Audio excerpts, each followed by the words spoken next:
Hello friend, नमस्कार। आप सभी लोगों का स्वागत है सोम अकेडमी यूट्यूब चैनल पर।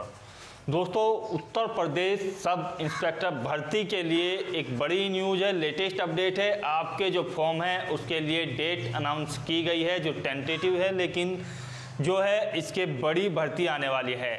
और ये जो भर्ती है 2016 के बाद, लगभग आप समझ सकते हैं कि 4 वर्षों के बाद इतनी बड़ी भर्ती प्रक्रिया आएगी। और लगभग आने वाले 5 वर्षों तक ये जो भर्ती प्रक्रिया है, इसके अलावा शायद आपको और कोई भर्ती इस पोस्ट के लिए देखने को ना मिले, क्योंकि यहाँ पर जो वैकेंसीज हैं, अब तक की जितनी भी उत्तर प्रदेश एसआई की वैकेंसीज हैं, वो सभी जो है पूर्ण रूप से भर ली जाएंगी। और यहाँ पर 3 प्रकार के पदों के लिए आपको आवेदन का मौका मिलेगा।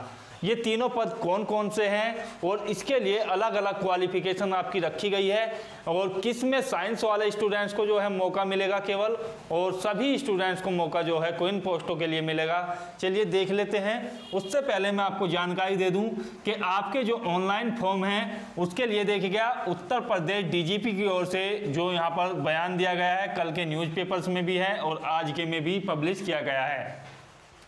बताया है उन लोगों ने कि आपका जो यूपी सब इंस्पेक्टर है सिविल है, उसके लिए कुल मिलाकर 9027 पोस्ट हैं। ये पहले लगभग 6100 पोस्ट के लिए आपके जो है आवेदन आने थे, लेकिन मुख्यमंत्री की सख्ती के बाद जो है नया जो ब्यौरा है, जिसमें डीजीपी ने खुद कल की कॉन्फ्रेंस में बताया है कि आपकी जो यूपीएसआई की वैकेंसीज है वो अब 9027 पदों के लिए आवेदन होंगे, जो आपकी सब इंस्पेक्टर की भर्ती है। इसी प्रकार से इसी लेवल का जो पद होता है वो होता है प्लाटून कमांडर का, और ये जो है आपका पीएससी में होता है। ये सिविल पुलिस में आपका पद नहीं होता है, ये पीएससी के अंतर्गत आता है, और उसमें एसआई को जो है प्लाटून कमांडर कहा जाता है।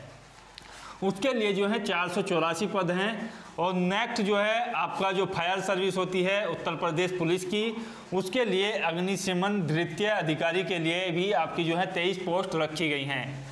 अब यहाँ पर मैं क्वालिफिकेशन की बात करूँ तो देखिएगा, यहाँ पर पहले यदि आपके ऑनलाइन आवेदन के बारे में बताया जाए तो देखिएगा, यहाँ पर जो संभावना है वो 17 अक्टूबर तक आपके ऑनलाइन फॉर्म भरने की संभावना है, और यहाँ से फॉर्म का आपको नोटिफिकेशन मिल जाएगा, और स्पष्ट रूप से आप जो है इसमें आवेदन कर सकते हैं जिन लोगों ने ग्रेजुएट किया हुआ है।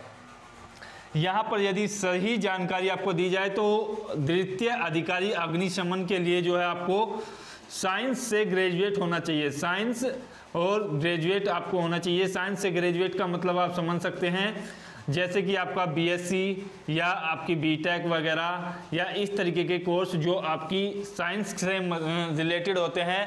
12th में आपके पास साइंस होगा, उसके बेसिस पर आपने एडमिशन लिया होगा बीएससी में, बीटेक में, या किसी अन्य साइंस से रिलेटेड कोर्स में, तो आप जो है अग्निशमन द्वितीय अधिकारी के लिए भी आवेदन कर सकते हैं।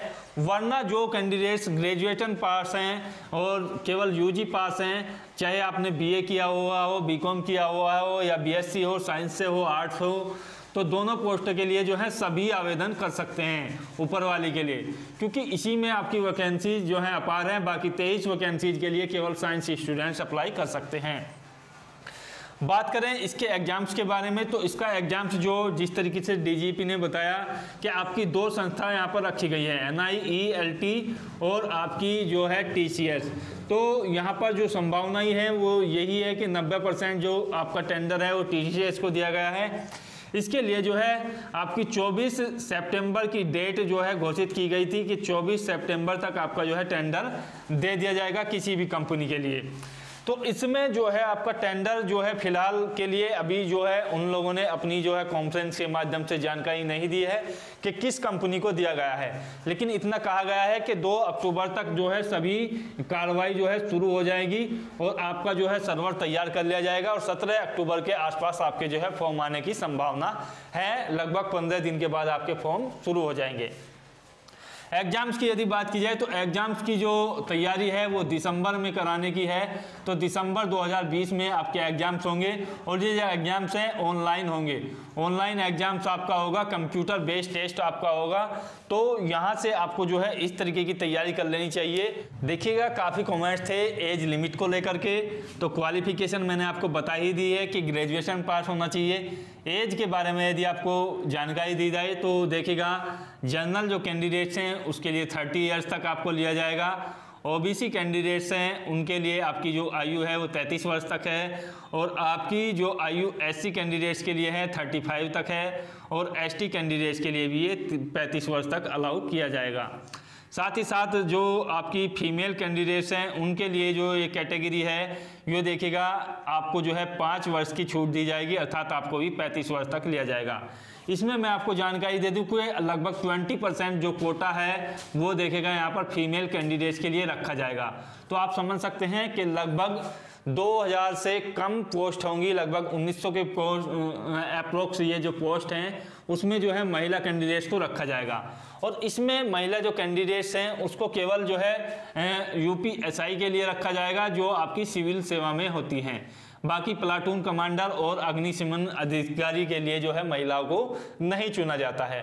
तो आप समझ सकते हैं कि लगभग 1800 से 1900 पोस्ट जो है फीमेल कैंडिडेट्स के लिए रिजर्व रहेंगी। यहाँ पर यदि बात की जाए आपके सिलेबस के बारे में, नेगेटिव मार्किंग के बारे में, और यहाँ पर आपकी कट ऑफ के बारे में, तो देखिएगा सिलेबस के बारे में यदि आपको बताया जाए तो देखिएगा 4 सब्जेक्ट आपके आते हैं इसमें कंपलसरी रूप से, और यहाँ पर आपको किसी भी सब्जेक्ट में किसी भी क्वेश्चन को छूट की अनुमान्य नहीं दी गई है। ऑब्जेक्टिव बेस आपका क्वेश्चन पेपर होता है, 2 घंटे होते हैं, 160 आपके पास क्वेश्चंस होते हैं। तो आप समझ सकते हैं कि एक क्वेश्चंस के लिए आपको जो है 1 मिनट से भी कम का टाइम दिया जाता है।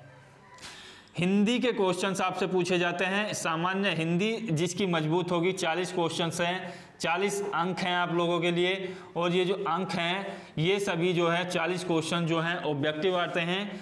और दूसरा जो पार्ट आता है आपका गणित का आता है, और ये जो गणित है ये जो है काफ़ी ज़्यादा डिफरेंस पैदा करता है आम स्टूडेंट्स के बीच, और आपके जो जिन लोगों का गणित बेहतर होता है उन्हीं का जो है स्कोर यहाँ पर बेहतर बनता है और उन्हीं का सिलेक्शन होता है। रीजनिंग की यदि बात की जाए तो देखिएगा रीजनिंग के भी क्वेश्चंस आते हैं, और यहाँ पर 40 क्वेश्चंस आपसे पूछे जाते हैं, और बहुत ज़्यादा लेंथी क्वेश्चंस आते हैं, बहुत ज़्यादा घुमाने वाले आते हैं, टाइम एक्सप्लेन करने वाले आते हैं। मोस्टली स्टूडेंट जो हैं रीजनिंग और आपका जो मूल विधि और संविधान है, मूल विधि इसमें पूछी जाती हैं, संविधान इसमें पूछा जाता है, और आपका जो जीके होता है वो भी इसमें पूछा जाता है। जीके में यदि मैन की बात की जाए तो करंट के क्वेश्चंस भी काफ़ी देखने को मिलेंगे। तो यहाँ पर मुख्य रूप से जो है आपके 40 क्वेश्चंस आते हैं, और इन 40 क्वेश्चंस में से यहाँ पर जो 70% स्टूडेंट थे वो जीके में फेल हुए थे, क्योंकि जीके जो थी आपकी जो है पीसीएस के स्तर से भी हार्ड जीके पूछी गई थी।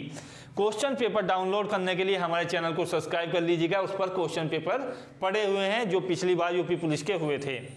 रीजनिंग के क्वेश्चन जो है काफ़ी ज़्यादा हार्ड पूछे जाते हैं, और 50 से 60% स्टूडेंट्स इसमें भी फेल हुए थे। तो यहाँ पर बाकी जो हिंदी थी वो एवरेज रही थी, और गणित के भी क्वेश्चन जो है ज़्यादातर स्टूडेंट्स ने क्वालिफाई लायक कर लिए थे। लेकिन रीजनिंग और मूल विधि ने काफ़ी परेशान किया था। मूल विधि की बात की जाए तो 8 से 10 क्वेश्चन यहाँ पर पूछे जाते हैं, संविधान के जो लगभग यहाँ पर 10 से 12 क्वेश्चन पूछे जाते हैं, करंट के जो भी आपसे 7 से 8 क्वेश्चन पूछे जाते हैं। बाकी जो क्वेश्चंस होते हैं 8 से 10 क्वेश्चंस वो आपकी जीके के पूछे जाते हैं। तो इस तरीके से ये चारों पार्टों में से आपके क्वेश्चन डिवाइड रहते हैं। यहाँ पर बात की जाए नेगेटिव मार्किंग की, तो नेगेटिव मार्किंग देखिएगा यहाँ पर फिलहाल की कंडीशन में आपकी नहीं थी पिछली बार, लेकिन इस बार संभावना है कि नेगेटिव मार्किंग आपकी अप्लाई की जाए 1/4 की, क्योंकि इस बार क्या रखा गया है कि पिछली बार जो था आपको मिनिमम जो है प्रत्येक पार्ट में आपको प्रत्येक भाग में आपको जो है यहाँ पर 50% लाने अनिवार्य थे, लेकिन इस बार ये जो घटा करके कर दिया गया है आपको जो है प्रत्येक पार्ट में 35% लाने अनिवार्य है। 35% से आप समझ सकते हैं कि लगभग आपको जो है 15 क्वेश्चन जो है हिंदी में कम से कम करने होंगे, 15 इसमें, और 15 आपको जो है प्रत्येक पार्ट में करने होंगे, तभी आपको जो है क्वालिफाई माना जाएगा। इसी के बेसिस पर आपकी कट ऑफ बनेगी। यहाँ पर बात की जाए कट ऑफ के बारे में, तो कट ऑफ के बारे में मैं आपको जानकारी दे दूं कि जिन लोगों ने भी चारों पार्टों में 50-50% अपने मार्क्स लाए थे उन लोगों को क्वालिफाई किया गया था, लगभग 11,000 कैंडिडेट्स को। हुए थे वो चुने गए थे फिजिकल के लिए। फिजिकल में लगभग आपके जो है 5000 के स्टूडेंट जो है बाहर हो गए थे और लगभग 6000 कैंडिडेट्स आपके शेष बचे थे। और इन बचे हुए कैंडिडेट्स में से लगभग आपका जो है यहाँ पर 2700 पोस्ट के लिए सिलेक्शन हुआ था। इसमें जो है SC और ST की कैटेगरी की जो आपकी वैकेंसी थी वो आपकी 50% से अधिक खाली रह गई थी। तो इस तरीके से SC और ST के कैंडिडेट जो हैं क्वालिफाई भी नहीं कर पाए थे। तो पहला लक्ष्य आपका क्वालिफाई का होगा, दूसरा लक्ष्य आपका जो है बेहतर स्कोर का होगा। तो इसके लिए आपको जो है हमारे चैनल पर लगातार क्लासेस दी जाएंगी और PDF भी मुहैया कराई जाएगी। तो आशा करता हूँ वीडियो बेहतर लगा होगा। जय हिंद, जय भारत, धन्यवाद।